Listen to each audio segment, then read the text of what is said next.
नमस्कार, विकास समाचारमध्ये आपले स्वागत। समाजसेवक व शववाहिनी चालक अकील मोहम्मद सय्यद यांचे बाळासाहेब पाटील यांच्या हस्ते सत्कार।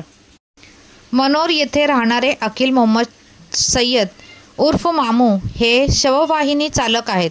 अकील सय्यद यांनी मागील 20 वर्षे मुंबई अहमदाबाद हायवेवरील अपघातग्रस्त प्रवाशांची दिवस रात्र अविरत सेवा केली आहे। त्यात जखमींना तात्काळ रुग्णालयात पोहोचविणे, मृतदेह हायवेवरून उचलून रुग्णालयात नेणे, बेवारस सडलेले बेवारस मृतदेह वाहून नेण्यासाठी त्यांची जीवरक्षक ॲम्ब्युलन्स हायवेवर सतत दक्ष असते।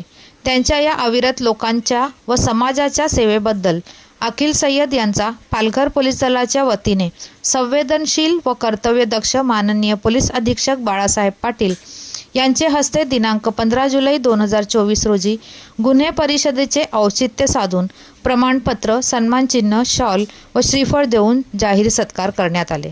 धन्यवाद। वसईहून मी शहनाज शेख, विकास समाचार। चॅनलला लाईक, शेअर, सबस्क्राईब जरूर करा।